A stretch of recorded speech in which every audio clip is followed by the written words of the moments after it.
alaykum assalam wa rahmatullahi ta'ala wa barakatuh.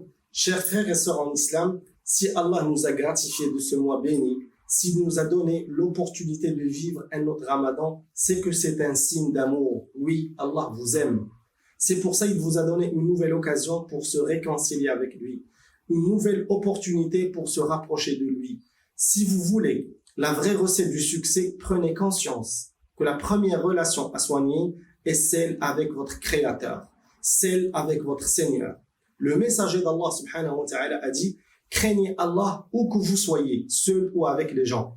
Faites suivre la mauvaise action par la bonne et voilà qu'elle l'efface, et comportez-vous bien avec les gens.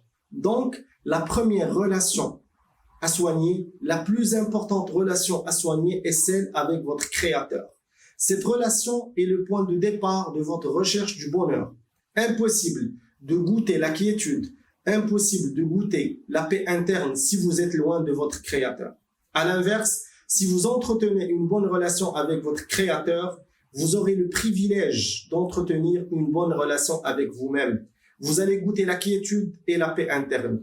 Et si vous vivez en paix avec vous-même, en synchronisation avec vous-même, en alignement avec vous-même, en cohérence avec vous-même, en amour avec vous-même, vous aurez le privilège d'être aimé, d'être respecté et d'être valorisé, bien sûr, par votre entourage. Mais si vous êtes en conflit avec vous-même, vous serez très probablement une fréquentation dangereuse pour vous-même ainsi que pour votre entourage. Donc, première relation à soigner, à entretenir est celle avec votre Seigneur. Et Ramadan est une opportunité en or, une opportunité grandiose pour se réconcilier avec le Tout-Puissant. Allah vous a réuni toutes les conditions favorables à cette réconciliation. Comment donc se réconcilier avec notre Seigneur? Première action, remettez-vous en question. Prenez une pause pour pratiquer l'auto-évaluation. C'est très important de s'asseoir avec vous-même et de faire le bilan de vos actions et de vos comportements. Vos actions vous rapprochent-elles d'Allah ou le contraire? Faites-vous ce que Allah aime ou le contraire? Aimez-vous les alliés d'Allah ou les alliés de Iblis? Faites un tri de vos actions. Les bonnes, vous devez continuer à les faire. Les mauvaises, vous devez s'arrêter immédiatement de les faire et chercher d'autres nouvelles, d'autres bonnes actions que vous devez commencer à les faire. Deuxième action, si vous prétendez aimer Allah, quelle est votre relation avec la parole d'Allah subhanahu wa ta'ala? Quand on aime quelqu'un sincèrement, quand on aime quelqu'un avec toutes nos forces, on aime ses paroles. Combien vous lisez du Coran chaque jour?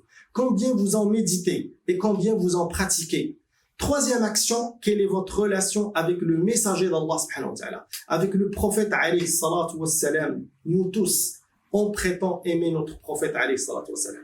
Mais combien de fois on pratique la prière et la bénédiction sur le prophète alayhi salatu wassalam? Combien on cherche à se renseigner, à savoir sur sa tradition, sa sunna? Et combien on met en pratique sa tradition? Si quelqu'un vous dit, c'est une sunna du prophète alayhi salatu wassalam, quelle est votre réaction?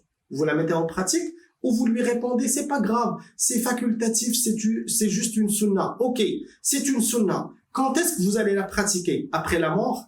Le messager d'Allah subhanahu wa ta'ala disait, lorsque vient le mois du Ramadan, les portes du paradis s'ouvrent, celles de l'enfer se ferment et les diables sont enchaînés. Durant ce mois sacré, les portes du paradis s'ouvrent par l'abondance des bonnes actions qui sont requises, ouvrant l'accès au paradis, pendant que celles de l'enfer se referment en raison de la diminution des mauvaises actions, ouvrant l'accès à l'enfer. Les démons sont ligotés et perdent de ce fait leur capacité d'induire en erreur les fidèles et les détourner de l'accomplissement des bonnes œuvres. Donc, nous avons tous une opportunité en or pour se réconcilier avec notre Seigneur. Ne ratons pas cette occasion. Personne ne sait si on va vivre un autre Ramadan. Et rappelez-vous toujours que la relation la plus importante dans votre vie est celle avec votre Créateur, celle avec votre Seigneur, et que cette relation est le point de départ de votre quête du bonheur. Salam alaikum wa rahmatullahi wa barakatuh.